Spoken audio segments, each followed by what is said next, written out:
Welcome to the Vegas Strong Revival Podcast, where the heart of Las Vegas beats through hospitality, community, and resilience beyond the Strip. We're calling all Vegas residents and local business owners. Get ready to explore the pulse of our community. We aim to uncover the unspoken truths about our local services, venues, and businesses, discussing what's amazing, what needs improvement, and how we can uplift each other to enhance the Vegas Strong spirit for everyone in town. We appreciate you embarking on this journey with us to reignite the Vegas Strong flame, making our city not just a destination, but a more loving and hospitable community. Before today's chat, we invite you to subscribe or follow and connect with us on our Facebook page, counting on us for your weekly fix of hospitality reality. I'm your host, Warren Sprague, and I'm joined by the harbinger of hospitality herself, Britt Whalen, founder of LaCritique. Now, drum roll, let the show begin. Warren, for goodness sake, last week you said laurels and didn't explain.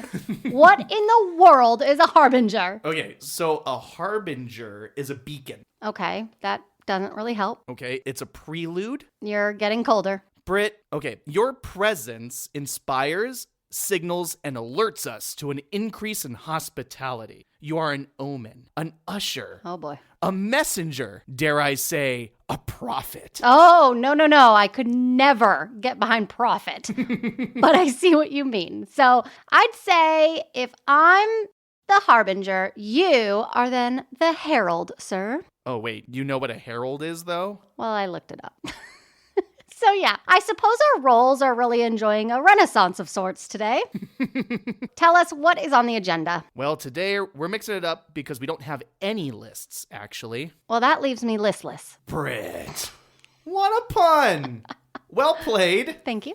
Anyway, this episode will be discussing the many meanings of hospitality, tipping etiquette and tipflation, and last but not least, holiday shopping here in Las Vegas. Oh, I am so excited for these topics today. However, can you believe Christmas is 17 days away? No, it'll come and go so fast. It always does. And why does the first half of the year always go so much slower than the second half? I feel like Halloween was just last week. You mean it wasn't?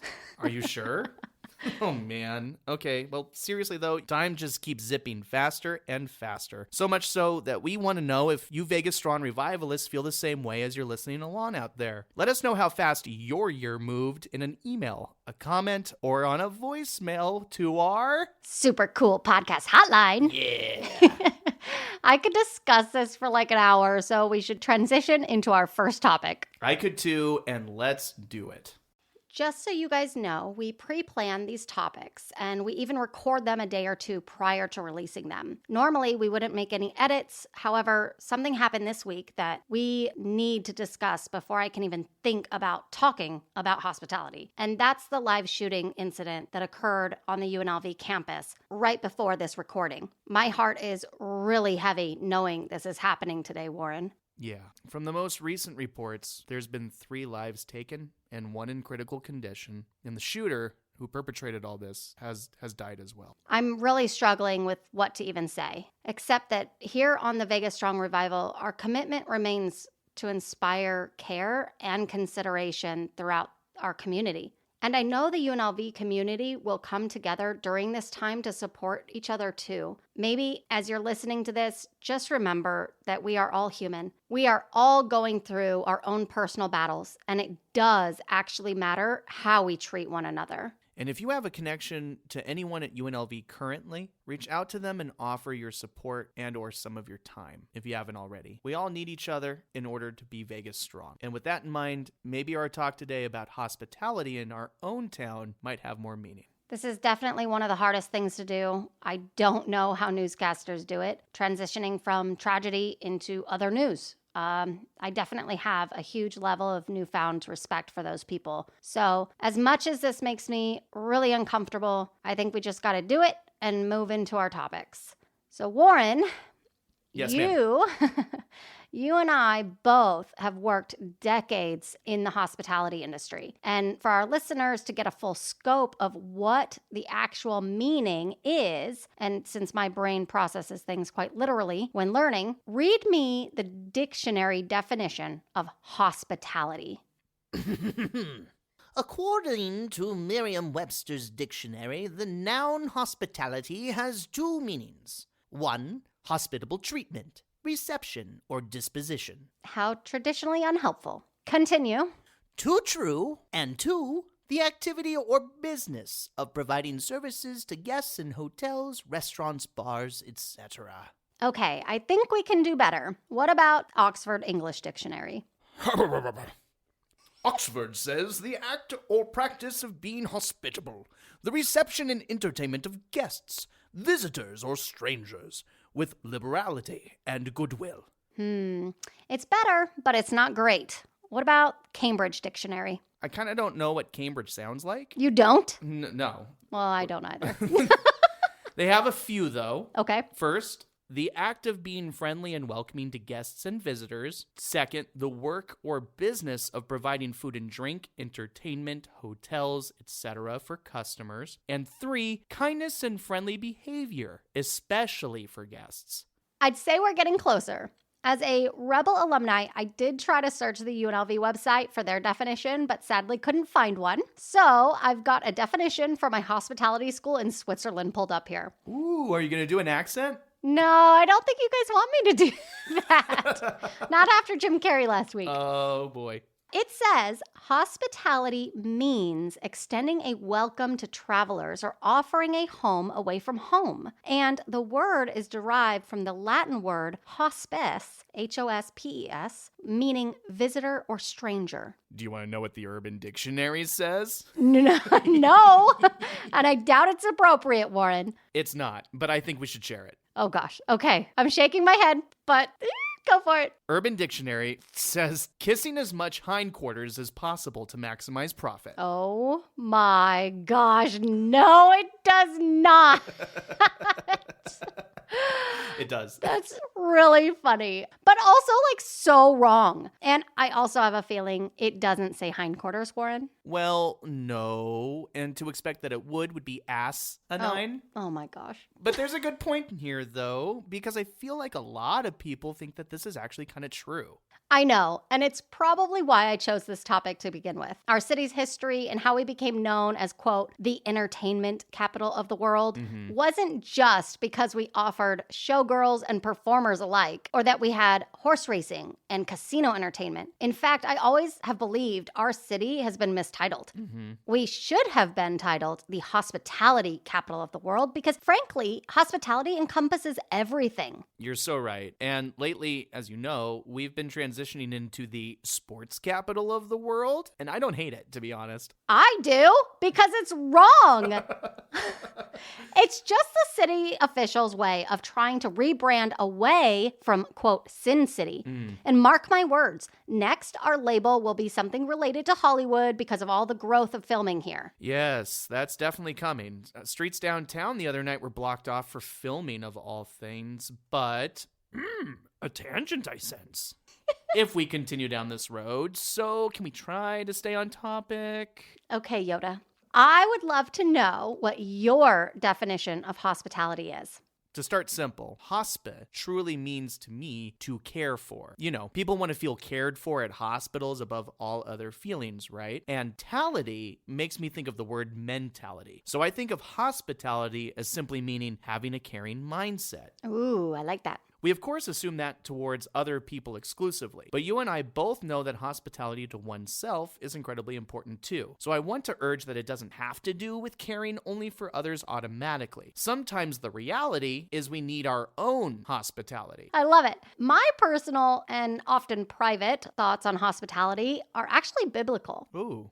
Hospitality is mentioned several times in the Bible. True hospitality is really a form or demonstration of love to others. It's not about looks or the product or even the process of the business, but rather about how you made someone feel. It is a genuine, honest, sincere action, and it's always accompanied by emotion. 1 Peter 4:9 even says, "Be hospitable to one another without complaint," which is really key because if you do something for someone, help them feel valued, important, or whatever, you really should mean it. And therefore, you'd never have a reason to complain about doing it. And I think you and I both share that the term hospitality is actually not a noun to us. It's actually a verb because it's an action. Exactly. So synonyms of hospitality as a verb for me include love, authenticity, and giving. And gosh, it's so hard to teach someone to have that mindset. Either you care or you don't. Either you empathize and support or you don't. The integrity with hospitality is the actual natural desire to prop up either oneself or others, I would say. Gosh, we make a really good team.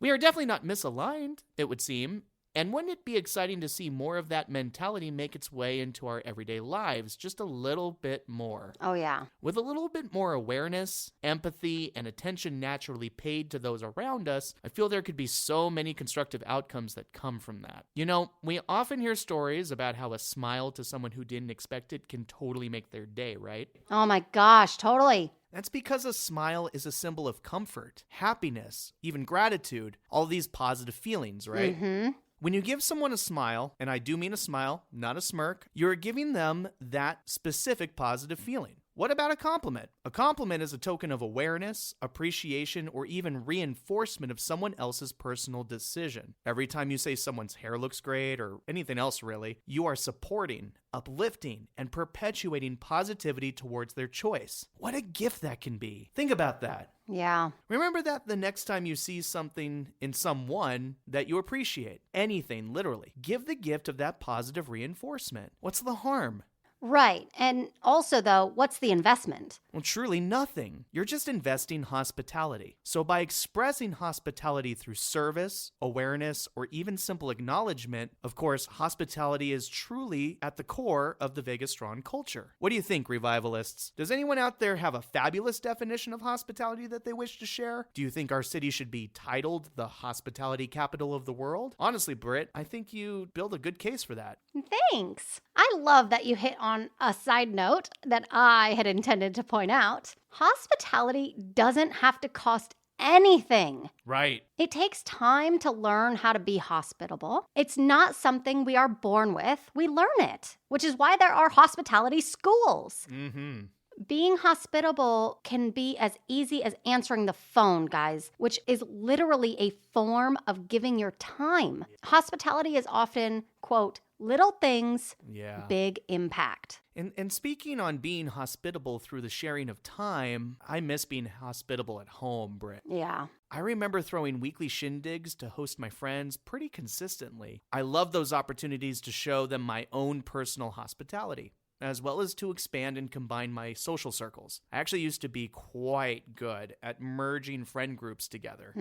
But things have been really different for a while now. I'd ask what changed, but I have a feeling the answer is the pandemic. Sure, but wait, there's more. The pandemic suggested to so many of us how we can maximize our comfort by limiting our hospitality, right? Uh-huh. We talk to fewer people, we see fewer people, therefore we have fewer chances to truly practice hospitality. Makes sense. But I blame social media just a tad bit more, honestly. Yep. On one hand, social media has trained us to uplift every little thing we see our friends slide across our feed. But on the other hand, it literally removes certain types of people from the real world. I almost fear really diving into this. Me too. But I do personally think our obsession with indirect communication through texting, social media, and other digital communication formats has honestly stunted any instincts many people may have previously had to be hospitable to those around them. That's why the art of hospitality is gradually getting lost in my mind. Yeah, I hear you. Put down the phone, everybody. Try saying something to a stranger. Just try it. Tell them they genuinely look nice that day. Don't save that feedback for their filtered social media stories or AI-enhanced profile pics. Yeah. Give it to the person. It is so much more real. Let's get more real. Let's get more real. Oh, I need that on a t-shirt with a pineapple on it. What do you mean? You don't know what that means? Oh, I am so excited to educate you and our listeners with a little tidbit. A pineapple is the symbol of hospitality. I thought it was the symbol of swingers. No. So I guess I kind of do need this education. What? I've never heard that before. It's like an upside down pineapple thing. No, Me. let's not go there. Look it up. Okay. So the history here is just that American colonists began importing the pineapple from the Caribbean in the 17th century. Oh. Due to its exotic qualities and rareness, the pineapple became the symbol of hospitality because the trade routes between America and the Caribbean islands were often so slow and perilous. It was considered a really significant achievement for any host to be able to procure a ripe pineapple for their guests. That's totally fascinating. Now that you mention it, I actually do recall reading that pineapples are symbols of warmth and friendliness, not to one-up you and your share, which I'd like to call a tidbit, if you don't mind. I like that. Pineapples, not to mention, are also sweet, so I guess it all does make sense. Well, thanks for that little history lesson, and it sounds like it might be time for our announcement section. Sounds good to me. Today's announcements, gosh, we have a few. So first, I know last week we said we weren't going to have any new podcast episodes during the last 2 weeks of December. However, Warren is traveling next week for his birthday. And for me personally, guys, I could really use some extra time to get this house unpacked. Which means today's episode will be the last one of the year. We really hope everyone in our town gets time to focus on loved ones and also enjoy time for themselves. Next update, as mentioned last week, beginning in 2024, we will release episodes on Saturdays instead of Fridays. This might be every week or every 2 weeks. We haven't quite decided yet, but we will definitely keep you updated. Thank you so much for your flexibility and understanding as we still figure out all this stuff. And our last announcement, I want to ask all Vegas Strong residents to consider the last time you actually experienced something new and exciting around our city, or enjoyed a relaxing day at the spa or at the golf course with your favorite person, or even the last time you got involved in the community to volunteer. This holiday season is here, and thinking of ourselves during this time of year seems counterintuitive. But frankly, we can't be our best to others if we don't care for ourselves first, which is one of the many reasons I designed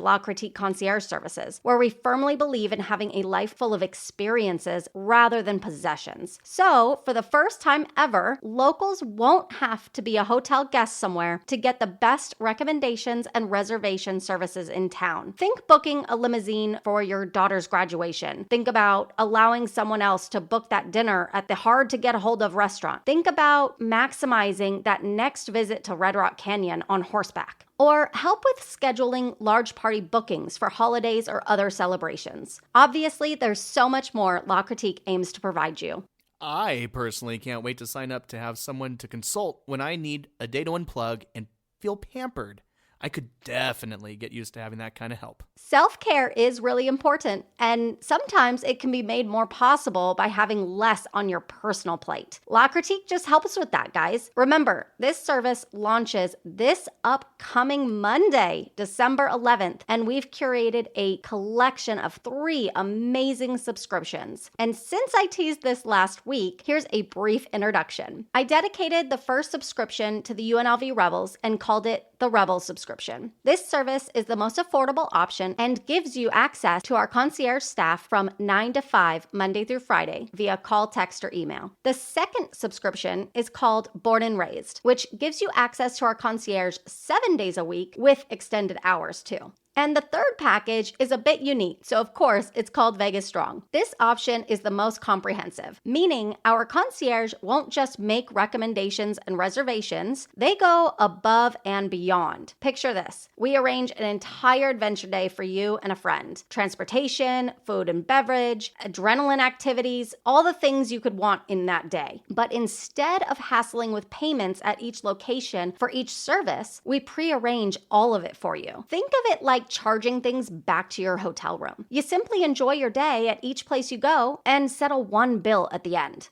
Whew, it's a lot. I know, I'm sorry, but I have one more exciting thing to mention. We are donating 50 Rebel subscriptions to UNLV faculty members starting Monday. This is just our way to say thank you to UNLV faculty and to also show them our support and love during this difficult time. Starting now, you can call to sign up, or our website will have all the details on Sunday for you to subscribe online. Our number is 702-723-2343. La Critique is a new local business, so thank you in advance to anyone who signs up or simply helps spread the word. It really means a lot to us. Now back to the show. Well, Warren, the facts are out. Tipping culture is changing rapidly. And I personally blame technology. Well, tipping isn't what it used to be even a decade ago. I remember when not receiving a gratuity was honestly a rarity for me, and now I feel it's more common than ever. Talk about something that so naturally impairs the motivation to maintain our Vegas strong mentality. I remember my grandpa would carry around legit $2 bills solely for the purpose of tipping people. It was his signature way of showing appreciation for anyone he interacted with, especially at the Las Vegas Country Club. And he would never just openly hand it to someone. It was always close-handed, hidden in his palm, and exchanged only by genuinely shaking the other person's hand. I miss that level of hospitality and just the swag of tipping like that, you know? Yeah, that's always such a smooth surprise. Just over the weekend, I was picking up food to go from Wahoo's, and I'll hold my critique for a later day on that. The kid behind the counter was super nice and friendly during the less than 2-minute interaction, right? But when that screen turned around for me to finish my own payment, it wants me to select my tip amount. And of course, this kid is staring right at me. That's known as guilt tipping, I understand. Yeah, I cannot stand it. I'm sorry, I have to know, what in the world am I tipping him for? From my standpoint, he did the basics of his job. Right. Okay? He greeted me. He picked up my bag of food from one counter and placed it in front of me, then instructed me to finish my own payment process. At which point did this employee go above and beyond to make me feel any significant amount of hospitality to deserve a tip? Tipping screens are everywhere now. I want to share a meme that was sent to me by a friend of the show, Steven, that kind of goes hand in hand with all of this. Oh boy, I love memes. Go. You see, the meme begins with the perspective of the camera getting into an elevator with a stranger. The stranger offers to push the button for the camera carrier's floor, and they accept, because why not? Okay. And then they look away, the camera that is, from the stranger as they push the button. But when they focus back in on this not so hospitable stranger, that person's now holding their phone up towards the camera with tipping options for you to see there. No. Yeah, they're suggesting that this total stranger deserves a gratuity for a simple act of kindness. Oof. Am I right? Big oof. I'm honestly and actually just waiting for grocery stores to implement some sort of tipping culture if you don't go through the self-checkout. I mean, I already do plan to tip somebody who helps me out to the car with my stuff, so I still think it would be totally ridiculous if they implemented something like that. Oh, I will die if that happens. Tipping a grocery cashier? No freaking way, Warren. Perhaps that verifies my point about food pickup and my desire to not want to tip. I don't tip at a grocery store, and I'm literally doing the same thing, picking up my own food. So how do you feel about food delivery then? Well, I'm a little bit old school and I don't do a whole lot of food delivery. I have tried it, but there's just not enough trust in it for me. If I go get it myself, I know exactly how long the food was sitting before I picked it up, and I know how long the transportation time is, and I have a level of control in it all. Not to say I'm controlling. Nope. You better keep going. Don't go there, Warren. But with food delivery, you really don't know how long it takes for a driver to accept your order, pick up your food, and then deliver it. Sure. And you also don't know what's being done with your food during transport. I know you probably do a lot more of the Uber Eats and the DoorDash thing than I do. So what are your thoughts on tipping for food delivery? I'm going to deflect. I'm going to go straight to suggesting that DoorDash started something truly crazy. They started to alert their customers who choose not to tip, saying orders with no tip might take longer to get delivered. No. Yes, and then it asks, are you sure you want to continue? Nope, I definitely don't want to continue. It's crazy that they added it. Talk about guilt tipping, right? Yeah. And the app also shares another alert to customers that says Dashers can pick and choose which orders they want to do. Orders that take longer to be accepted by Dashers tend to result in a slower delivery time. I just don't understand it, Warren. The Merriam-Webster definition of gratuity is something given voluntarily or beyond obligation, usually for some service. You think as a society we've forgotten that little detail? Voluntary? I think it's safe to say that when we get stuck in the grind of the service industry, it's easy to think, well, I get tipped all the time. How dare you not tip me? It's almost egotistical. I've seen it so much over the years, and I'm not gonna say like, look at me right now, but I personally have just never thought of gratuity or tipping in that way. I've always seen it as a gift. And when I received a tip, it made me feel so valued and appreciated and just seen. So I was honestly expressive of those feelings, and it would then reassure my guest that they gifted someone who actually truly appreciated it. And I think you've been in more hospitality roles that honestly were not traditional tipping roles, so I think that's a very unique perspective that I like that we're sharing here. Mm-hmm. Gratuity shouldn't be completely transactional. Here's your tip. Okay, thanks. Bye. Yeah. And Vegas is a bit of an exception to other cities, though. So let's talk a little bit about tipping etiquette in Vegas specifically. How much is appropriate in your eyes, Britt? Oh, man.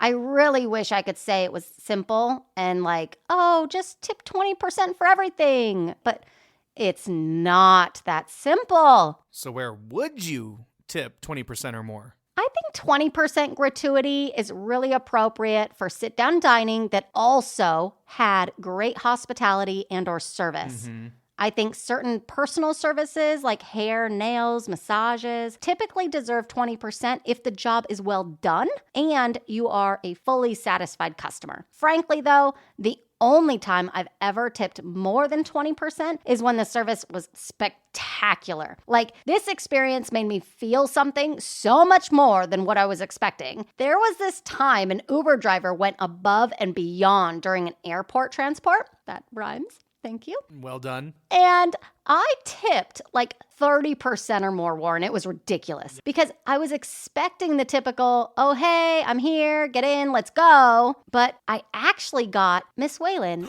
I'm Tony, your driver today. No. Are those your bags? Please allow me to load them for you. Oh. We have approximately 20 minutes of a commute today. Would you like to select the music during this drive, or do you prefer silence? Whoa, I have never experienced that. Yeah, and imagine how everybody would feel if they had that level of service and how much tipping would just explode for Uber drivers. That sounds amazing, and you're right. It would definitely warrant a larger and more focused gratuity, right? Something truly special, because that's so above and beyond what you'd expect. Expectations do play a role for sure. Where or when do you tip like 15 to 18% gratuity, Warren? Usually 15 to 18% gratuity for me is reserved for places where my expectations were just honestly not met. Like, say, a fine dining establishment that just didn't live up to its promise. Yep. Or a place with like a more quick and casual type of interaction, say like a food truck maybe. But I also think sometimes it's not really expected to calculate a percentage on the tip. To that point, the standard across the nation at a bar or a coffee shop is just $1 simple dollar for every simple drink ordered. Beer, wine, or drip coffee, for example, and like $2 per drink for anything, quote, fancy. I have a feeling you drink a lot of fancy drinks there, Britt, with lots and lots of modifications. What? Me? No way. Let's switch. Okay, guilty as charged. I knew it. I knew it. Don't you play away from that. Let's switch gears for a moment, though, and away from food and beverage tipping. Okay, so what are you thinking? I've got a whole list of personal services, childcare, movers, flower deliveries. Ooh, what about concierge services? See what I did there? You know what? I'm actually super glad you brought up concierge tipping. Honestly, everybody, I'm probably going to surprise you by sharing that I do feel like it's my professional duty as a concierge to guide a guest to water in whatever I'm empowered to do. In other words, like, if you come to me with something you want done, I'm going to help you do it. It's my goal. I'll do it all for you if I'm empowered to do so by my leadership, especially if I'm allowed to focus on the person in front of me the entire time. That being said, I do especially appreciate when someone chooses to tip me after tasks that are especially tedious. Like booking a flight for someone. You have to be very detail-oriented to prevent letting someone down when you're doing something like that. Yeah. It's not just where you're leaving from or where you're landing. It's all the optional add-ons and curbside assistance service options that you have to consider. Stuff like, do they need a wheelchair when they land, kind of thing. Anyway, I also appreciate a gratuity when I know I built a rapport or a connection with the guest to the point where my choices for them were truly and actually curated. I considered their allergies. I considered their distance traveled. I considered their child who wants a child's menu with specific things on it. Or maybe they want to go out on a hike the next day and I don't want to recommend a meal that's full of carbs. Stuff like that. Wow. Navigating those concerns that make it more of a requirement to actually connect with someone as a person, not just generalizing them as a difficult guest. And in those situations, I may even give less service because I'm not empathizing to the reasons why they're so particular as guests. And as for the gratuity itself, Britt, I'll be honest, I'm grateful for anything. Kind of like you that way, yeah. I really don't assign any value to the value of the tip itself. I'm just grateful for the gift. I think we all need to remember tipping is actually optional, guys. Like, gifts are never a requirement. If a person did something during a service interaction that made you feel good or went above your expectations during the interaction, be a considerate human and gift them with a gratuity to show them that you appreciated that level of service. But also, please don't give a great tip for poor service either. This leads that service provider to believe it's okay to give poor service, and that's not helpful to anyone at all. Oh my gosh, yes. Please don't do that. Some of you may not be this bold, but I'm going to say it anyway. I do recommend that if you receive poor service, try to show them some empathy and kindly bring up your complaint with them before leaving a small or zero tip. I can't imagine. I know. It's a challenge. Thank you for your feedback, ma'am. I'll gladly accept my 50 cents. What other tips do you have, Britt? Oh gosh, don't leave 50 cents. That's a good one. Okay, here's a couple more tips. The more skill or experience that goes into a service, the more we really should consider tipping. Further, someone who you have a personalized relationship with that knows your preferences also might earn a bigger tip since they can actually offer like knowledgeable advice or more personalized services. And that speaks to the topic of personalization in the customer experience industry, like we talked about in episode 2. Remember, everyone? CX for short?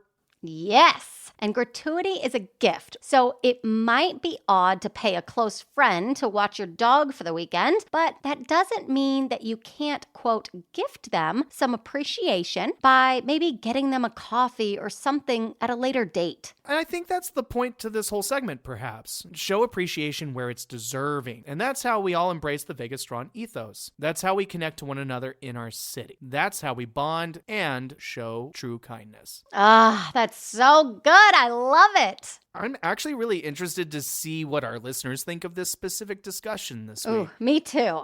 Have I offended any of you yet? I mean, I doubt it, but I guess anything's possible, Britt. Yeah.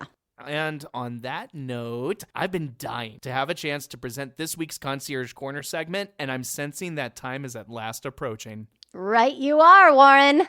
You, sir, are in the spotlight today with a solo corner. And what a corner we have for you today, loyal listeners. We're deviating from the formula this week for a few reasons, okay? Number 1, I want to prove that we do more around the Vegas Valley than simply eat all the time. We do? Yes, and there's more sins to discuss other than gluttony, okay? Okay, fine. And 2, my eye is starting to twitch every time I say the phrase dining destination, and I'd love to see if I could put that little tick behind me.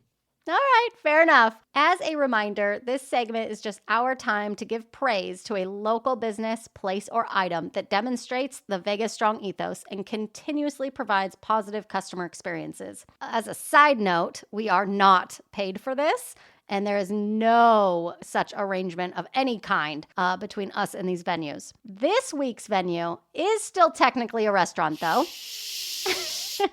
However, Warren promised to detail the experiences and services that are beyond food and beverage. So if you're a local like me and haven't been to this venue, I think Warren is about to influence us both. Ladies and gentlemen of Las Vegas land, please lend me your ears. Today, in this third thrilling fragment of our Concierge Corner segment, I bring to you just one lone locale, resting just west of Green Valley that has grown up right along with me over these last 20 years. This venue began as a humble Mediterranean cafe and hookah bar in 2004 before gradually blossoming into a full-fledged cigar lounge, event space, and live music menagerie. This venue has it all. Authentic Mediterranean cuisine, the stiff mixed beverages best suited for soirees, the highlight of genuine familial Arabian culture, and one of the finest weekly entertainment lineups offered beyond the Las Vegas Strip itself. If you know me, you know this week I bring to you the Olive Mediterranean Grill, Hookah and Cigar Lounge. Wow, Warren, I am so impressed by you. That was incredible. I can't quite say, though, how weird I feel not being able to speak about this place. So now you're going to have to take me, at least for the food, since I definitely don't hookah or smoke anything, actually. Yeah, I mean, of course I'll take you. Awesome. The Olive and I are childhood buddies, you see. It's wonderful to finally actually have a platform that feels comfortable for me to say thank you to the Olive for all of the memories they've given me over the years. Oh, I love that. I truly grew into a young man at the Olive. It was my central perk. It was my McLarens. It was my Cheers. Oh, boy. My nerd is showing. Yes, it is. I've been going to Olive since I was like 16 or so. Wow. Yeah, right when it opened. I visited there with my parents, of course, for the first time because they wanted to try the genuine Mediterranean cuisine. So I'll only mention this one traditional starter item that we all enjoyed called the Olive Mediterranean Combo. This is a classic. It's prepared in a platter that kind of separates everything, but it has hummus, a very unique tabbouleh salad, baba ganoush, grape leaves, cucumber yogurt salad as well, feta, cucumbers, tomatoes, and olives. Of course, it's served with a warm and toasty pita bread selection. I thought it was always pronounced tabbouleh salad. Have I been saying it wrong? You know, I would hope that I'm saying it right, but I actually let everybody else eat the tabbouleh or tabbouleh, so I'm in it for the grape leaves. I'm not even gonna lie. Those are my absolute favorite. Well, now I'm just hungry. Continue. Then I discovered hookah around 18, and since Olive was just down the street from my home, I began visiting pretty frequently to have a smoke while I studied, or to invite my friends along to socialize, of course. If I had a lot of studying to do, truth be told, I got pretty used to ordering the Turkish coffee. It comes in this big old cast iron pot, and I have to say, that stuff I credit my chest hairs to. Oh my gosh, it's that strong? As a matter of fact, I also credit my heart palpitations to that stuff. I need some of that. You would love it. You and I started working together around some of the time you were in college. I even vaguely remember you bringing up this place back then. You may have said that they had this new room that was more open and just filled with all this authentic Arabian decor. I'm surprised I didn't visit with you back then.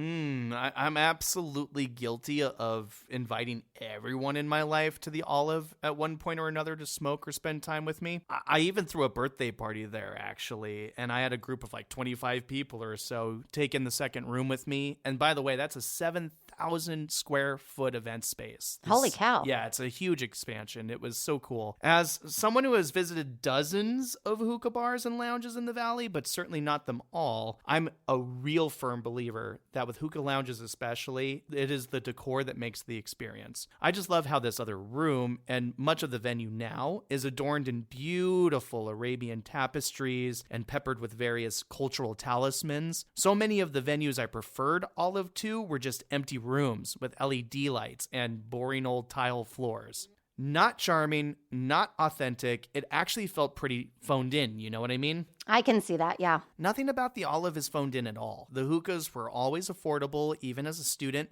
The shisha, and that's the smoking tobacco, I hope I'm saying it right, is flavored differently from many of the competitors out there. So I personally developed several custom flavor combinations that grew on me pretty quickly. I didn't even know you could do that. That's really interesting. The decor you mentioned actually sounds really welcoming and even just cozy. Oh, totally. When I was in college at UNLV, there was a nearby hookah lounge that was probably one of the very few times I ever went to a hookah lounge.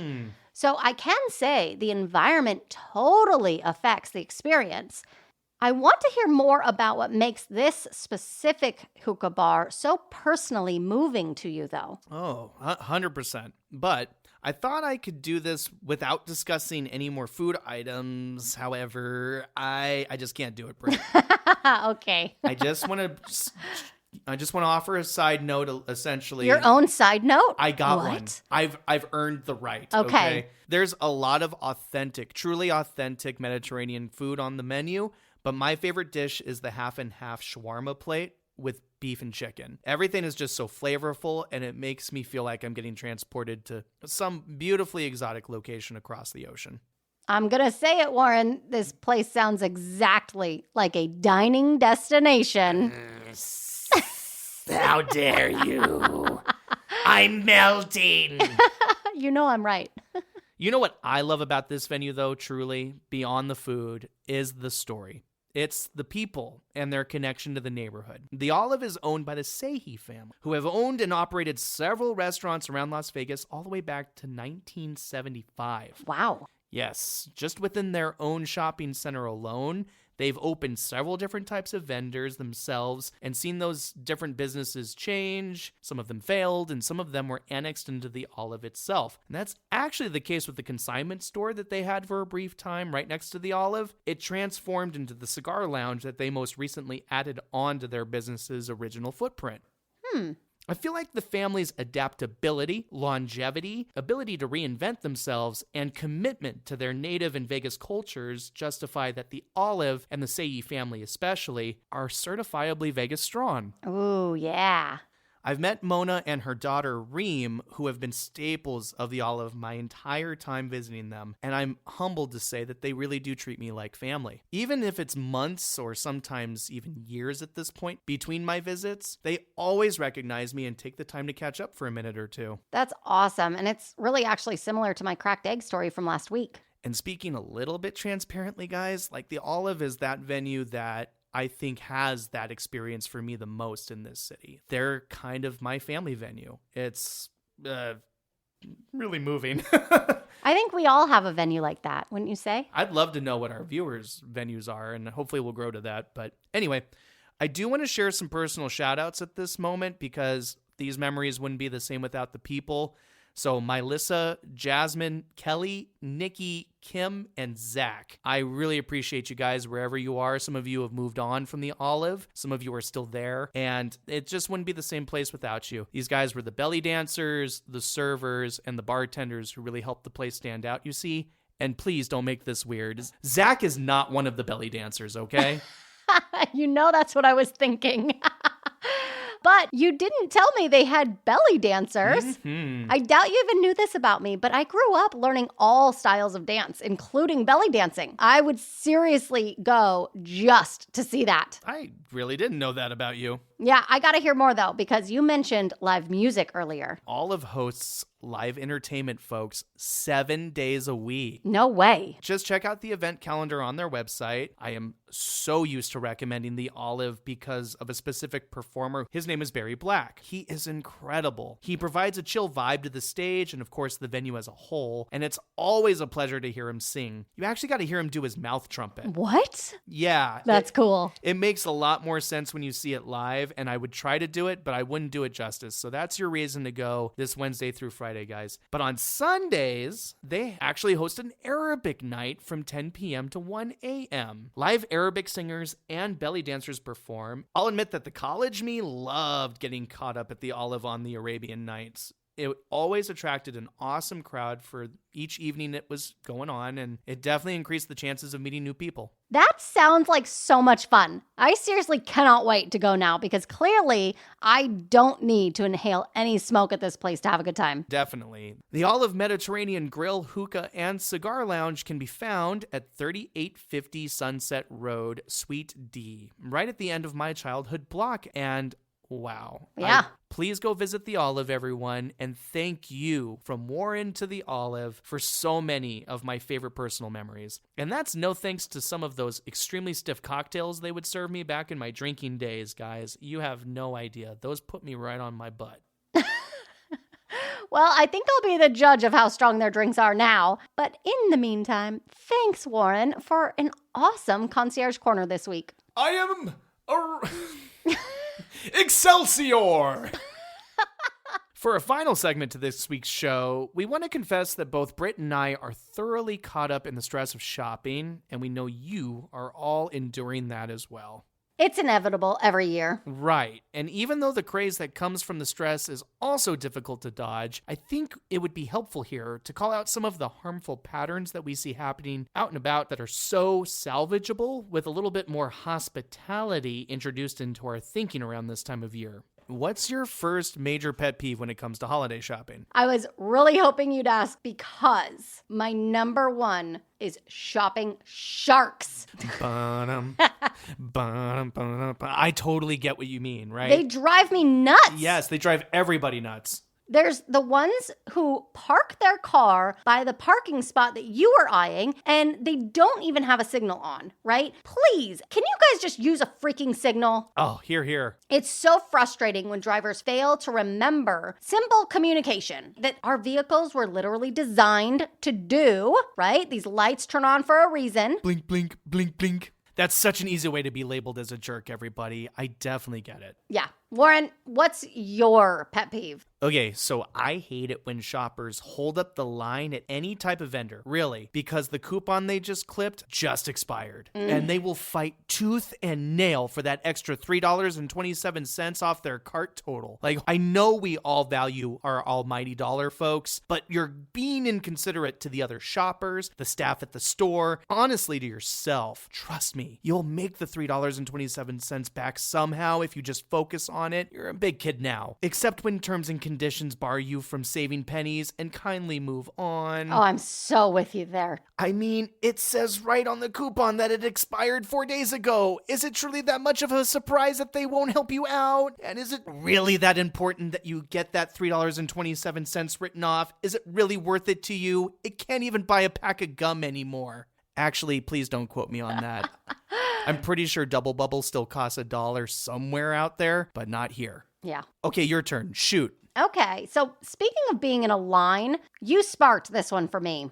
How about cutting in line? Oh, goodness. So true. I think it's hilarious how people so often fail to realize that we see you doing it. We see it. We see it. We don't care if you only have these 3 things. You know, the line still matters. It so matters. It's a social contract. You wait your turn.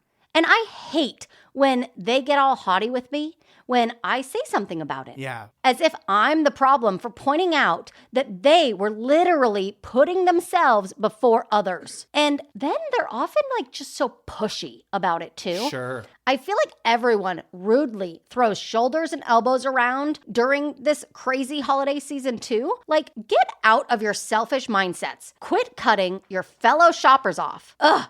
Yeah, folks. I'm getting frustrated just thinking about that behavior. Remember to be respectful of people's positions in line as well as their personal space. No parcel is more important than not looking like a selfish shopper to those around you. How about this one, Britt? Yeah. How about you make it to the front of the line at last, and the cashier lets you know that, actually, I'm closed. Happy holidays. Ugh. That's taboo for me, especially because as a service provider, I help my guests until I have no one left. Yeah. I totally get that you might have to clock out at the end of your shift and everything, but could you at least turn off your register light or advise people directly as they enter your queue that you're currently assisting your final guest of the evening? Yikes! Try anything to stem the expectation when that's the case, right? Otherwise, you just look like an insensitive jerk as you step off the floor. Yeah, I wanted to say something vulgar. Yeah. It would be so fun.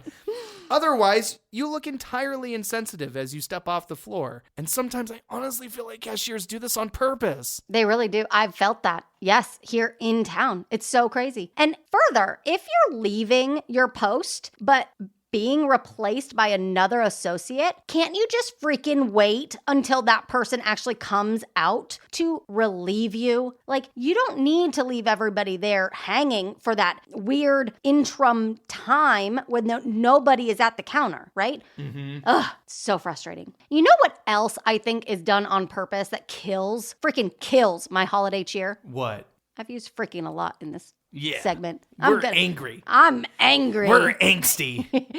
When staff stationed near the entrance to a business, and especially the security staff, are stuck in this surly, self-serious sort of attitude. Oh, good alliteration. These are often the first people that guests see when entering, and therefore they might be the first people you ask a question to out of reflex. It's so uncomfortable when they scowl, look away, shrug, grumble even, and do all the other little things that say loud and clear to me and the rest of the shoppers that they don't want to be there and they don't really care about helping you either. I get security and customer service are technically two different types of roles. However, hospitality applies to every single position.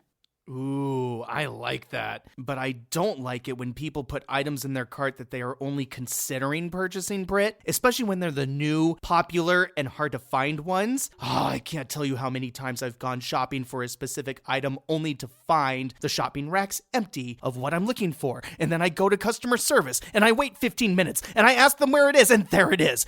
5 of them sitting right there because everybody gets cold feet at the last second. It drives me nuts. Wow, Warren. You're not supposed to laugh at my pain. You've clearly experienced this. And I have been guilty of doing exactly that. I'm supposed to respect and care for you. Don't hurt me.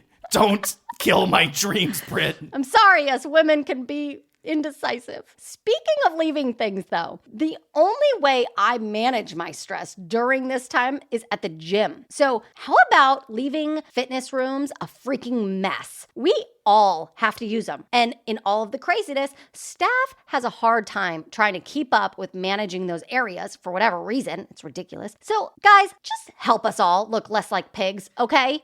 Yeah, and speaking of pigs, don't open your stupid snacks, eat half the bag, and leave the remainder for someone else to find on a random counter. That's disgusting. It's uncouth, and it's flat out wrong. Not as wrong as when you get the mom whose child has to sit on Santa's lap right now because her holiday priorities are way more important than anyone else's, and her little Tommy's wishes are inconceivably more important than everyone else's.